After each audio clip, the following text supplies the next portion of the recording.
At 58, after 31 years of marriage, Lenny Ashwood walked out of a courtroom in Claremont County with a tote bag, a mud-caked Land Cruiser, and the deed to her father's stable on a limestone ridge in the Texas Hill Country. It was the only asset her husband's attorneys hadn't considered worth arguing over. Chet kept the ranch, the cattle operation, the accounts, and the woman he'd been spending weekends with for 2 years. Lenny drove west with $180 in her checking account and the windows down. The courtroom smelled like recycled air and old carpet.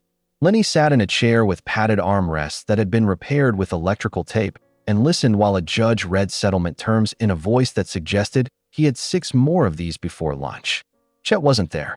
He'd sent his attorney, a man named Pruitt, compact, silver-haired, in a suit the color of old money, who kept a legal pad open in front of him that he never actually wrote on. Some men take your house. Some men take the version of yourself you'd spent 3 decades becoming. Chet Ashwood took the Ridgeback Ranch, the breeding program she'd helped him build from 12 head to 240, and the name she'd answered to since she was 27 years old. She signed where Pruitt pointed. 3 signatures. 1 initial. A marriage reduced to 40 pages and a return envelope. The attorney slid a single page across the table without looking up. This is the asset disclosure, Mrs. Ashwood. The Ridgeback property, livestock, equipment inventory, and the joint retirement portfolio remain with Mr. Ashwood under the terms. You retain the 2008 Land Cruiser, personal effects, and the parcel designated as the Harwell Stable and Training Facility, Limestone County, Rural Route 9.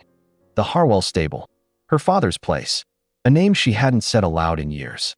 Pruitt had told her in the pre-negotiation that Chet's team appraised the property at $11,000, which included the land, the structure, and, his word, the salvage. They'd offered her nothing else of value and let her take it without hesitation, the way you let someone have the last scoop from an ice cream carton that's already mostly freezer burn. Lenny picked up her tote bag from the floor. Inside was what Chet had left on the kitchen table with a post-it note that said your things. A silver bracelet her mother gave her the year she turned 40. A recipe box her daughter Willa had painted when she was 7. A photograph in a drugstore frame. Lenny standing in front of a horse with her eyes squinting into afternoon sun, looking like she knew exactly where she was supposed to be. She hadn't seen that photograph in years. She didn't know Chet still had it. She didn't know why he'd let her keep it. Maybe he hadn't noticed it at all. She walked to the parking lot. The Land Cruiser was parked at the far end, a 2008 model with a cracked side mirror, bald rear tires, and a passenger seat that held the permanent shape of whoever sat there last. The truck had been hers since before the marriage. Over the years it had been repainted once, re-engined once, and used for everything the ranch trucks were considered too good for. When the divorce was filed, Chet's attorney listed it at nominal value and didn't contest it. Lenny sat in the cab for a long time. She had no particular destination in the short term and no plan beyond the deed in the folder on the passenger seat. The ranch on Ridgeback Road was Chet's now. Her daughter was in Austin, finishing a graduate degree she'd chosen partly to have a reason not to come home. Her friends, she understood now, had always been Chet's friends first, which meant they were Chet's friends again, which meant they were not hers. She pulled the deed out and held it. Harwell Stable and Training Facility, Rural Route 9, Limestone County. Deeded to Lenny Jean Ashwood under the terms of the last will and testament of Buford Creed Harwell, deceased. Her father, gone 11 years. She'd driven down for the funeral, spent 4 days sorting his belongings, then locked the stable door and never went back. Chet said the property was a liability, taxes, upkeep, liability insurance on livestock facilities. Lenny hadn't argued. She rarely argued with Chet about assets. That had been the arrangement, though no one ever stated it plainly. She turned the key. The Land Cruiser started on the first try, the engine settling into the low rumble she'd known for years. She pulled out of the courthouse parking lot and pointed west toward Limestone Country. The drive took 3.5 hours. Highway gave way to Tulane Blacktop, which curved into County Road, which narrowed into Rural Route 9, a strip of patched asphalt threading through cedar and live oak and scattered hills that turned amber in afternoon light. The sky out here was different from anything in suburban Claremont County. It went on longer. It committed to itself in a way the sky over a subdivision never did.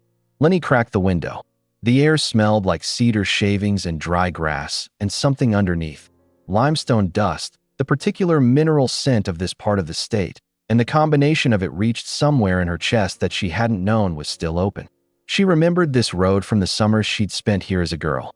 Her mother would drive her out at the start of June, and Buford would have her mucking stalls by the following morning.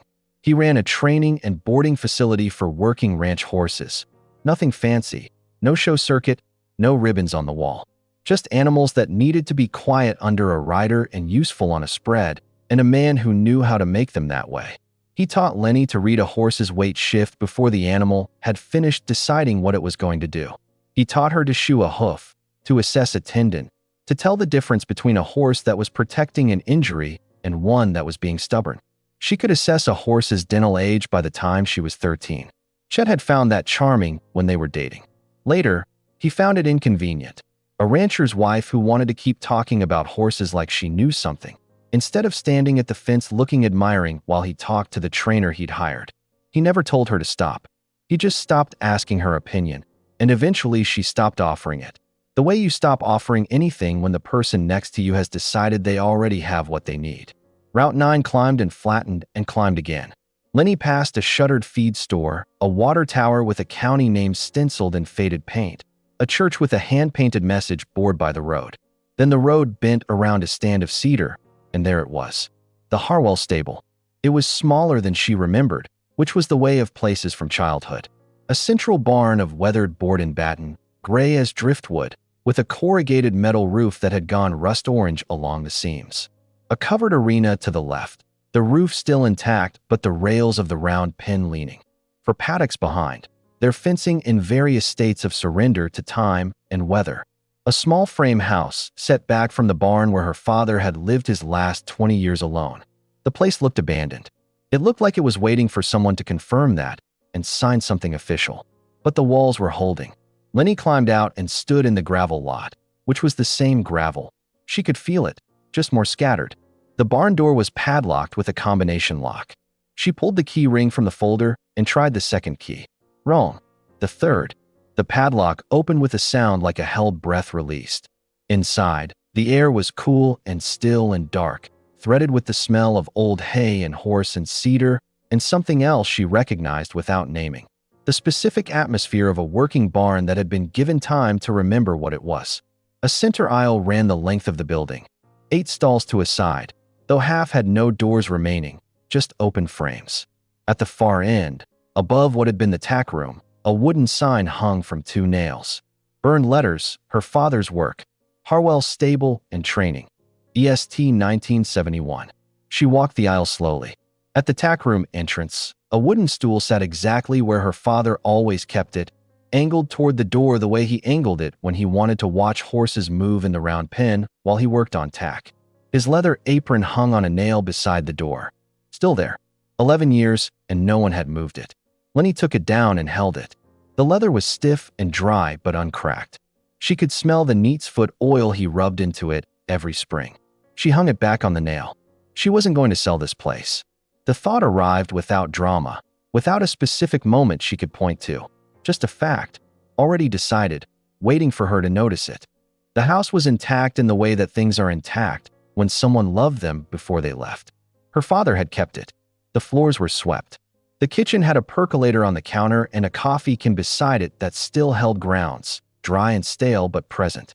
The bedroom had a made bed, a quilt her grandmother had sewn, faded but whole. In the front room, there was a roll-top desk Lenny had not thought about in decades. Closed.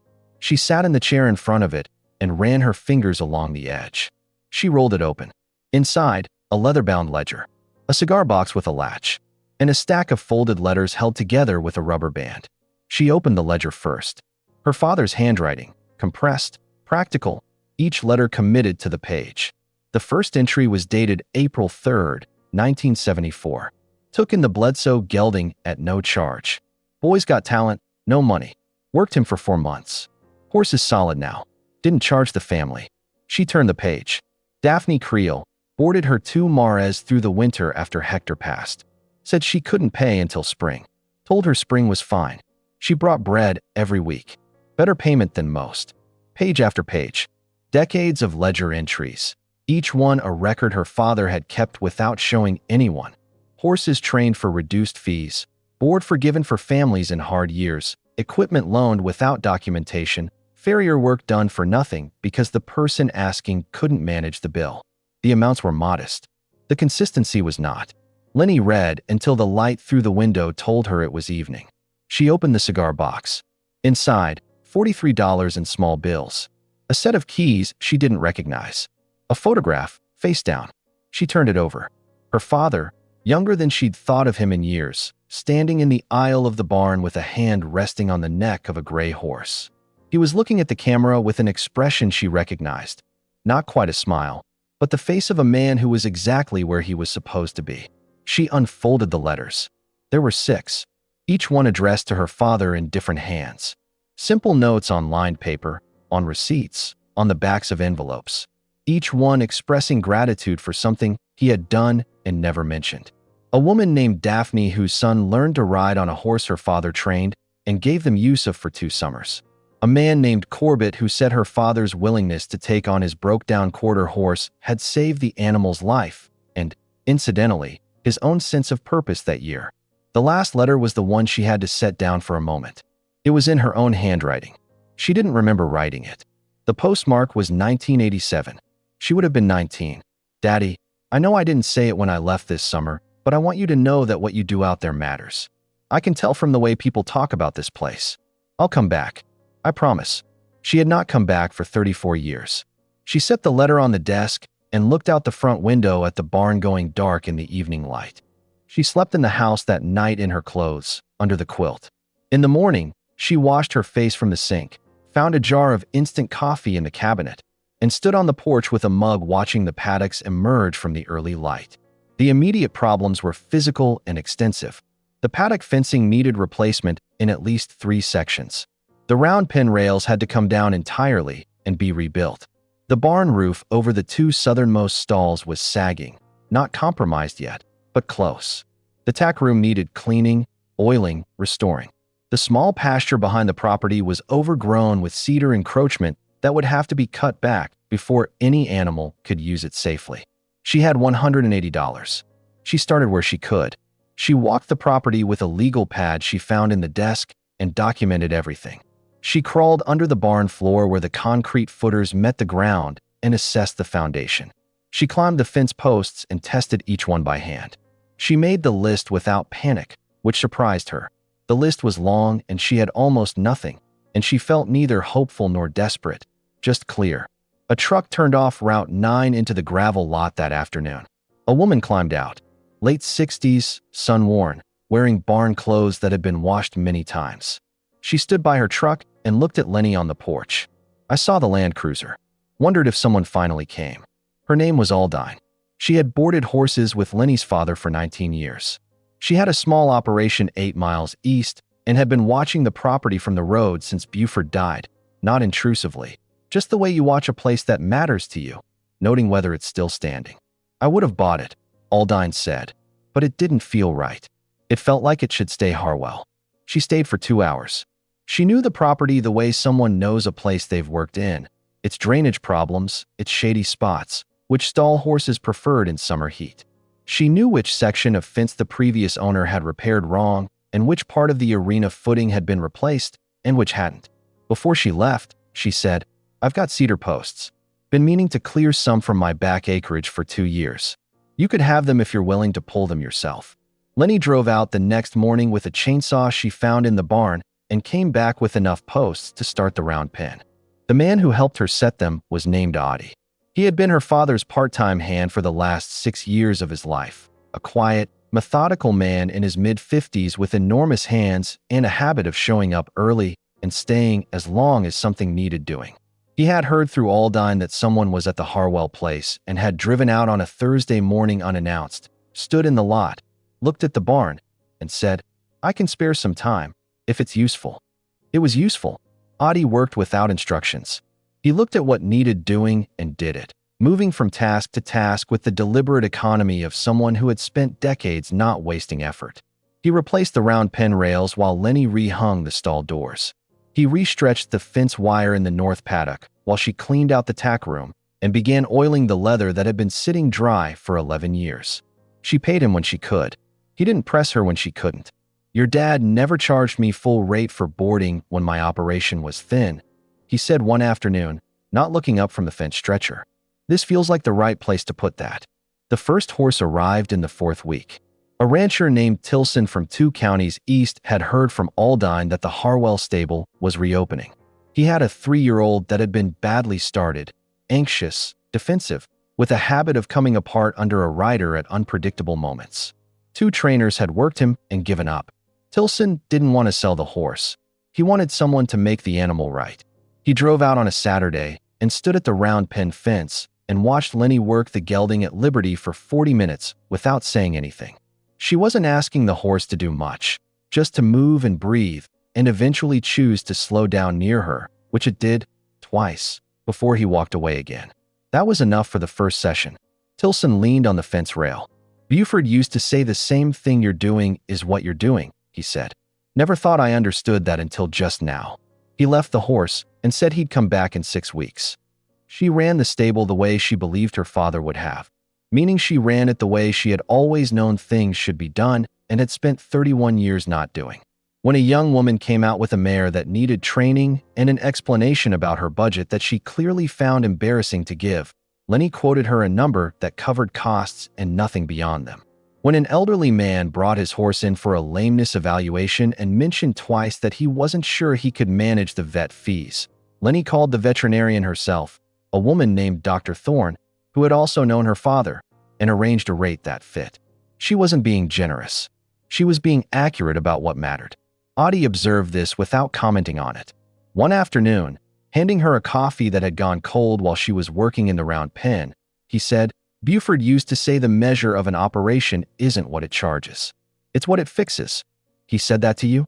"Said it to anyone who'd stand still long enough."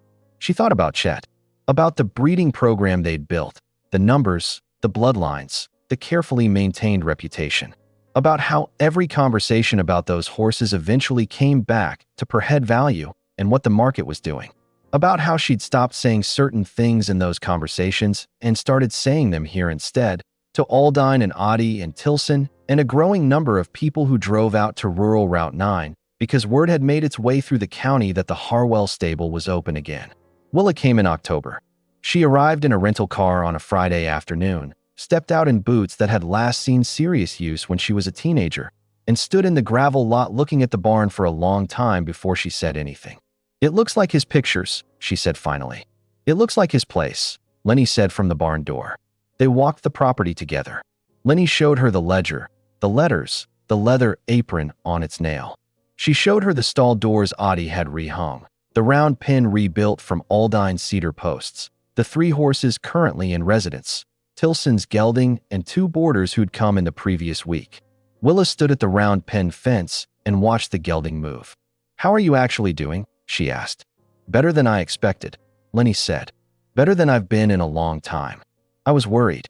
"I know. I didn't think." Willa stopped. Started again. "I didn't think this was going to be enough for you. I thought you'd get out here and feel like you were retreating." "I thought so too." Lenny leaned on the fence. The gelding slowed in the far end of the pen and turned his head toward them.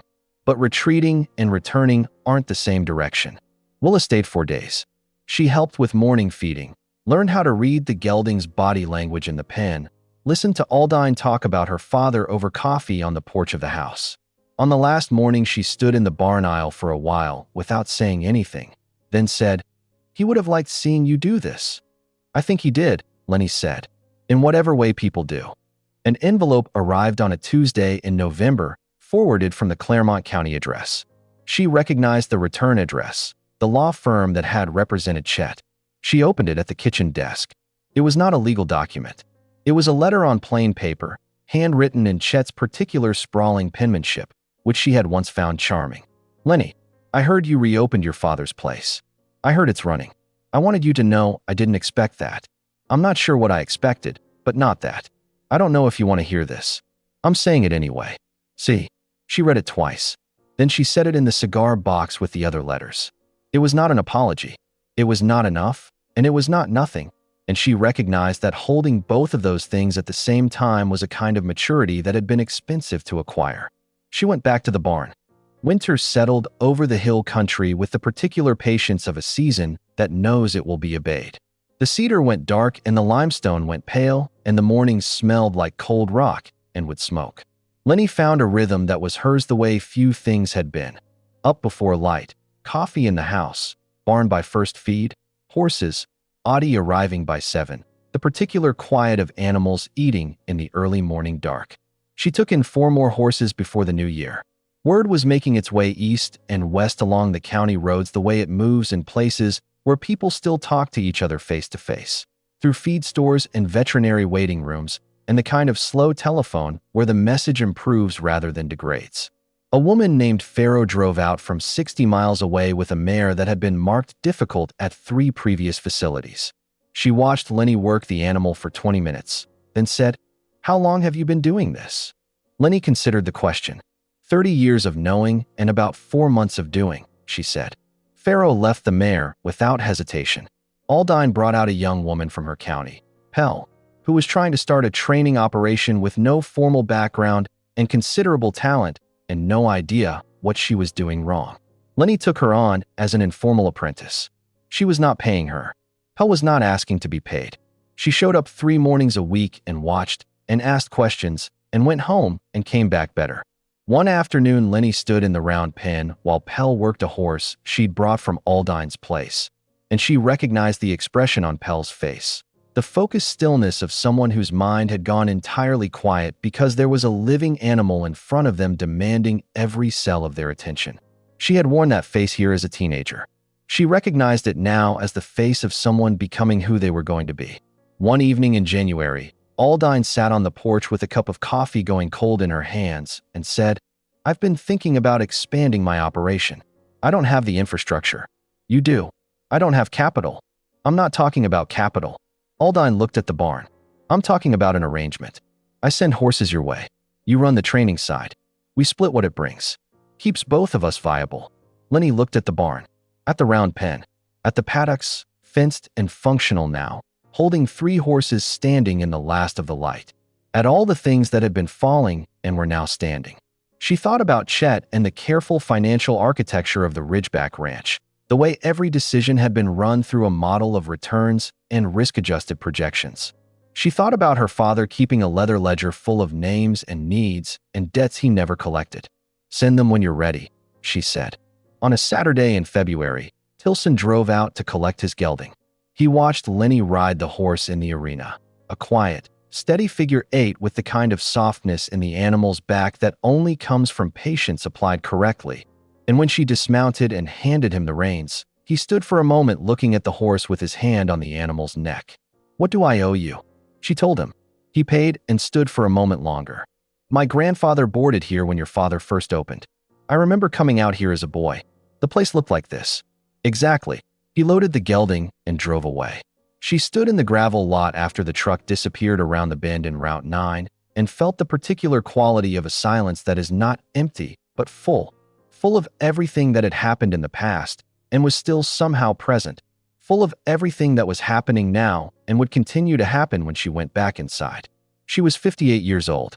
She had lost a marriage, a ranch, a name, and a version of herself she had maintained for 3 decades at considerable expense. She walked back into the barn. The horses moved in their stalls. The leather apron hung on its nail. Her father's ledger was in the desk in the house. Upstairs in her pocket was the photograph from the tote bag, her standing in front of a horse with the sun in her eyes, looking like she knew exactly where she was supposed to be. She could not see the expression on her face in the photograph. She could feel it now. She went to work.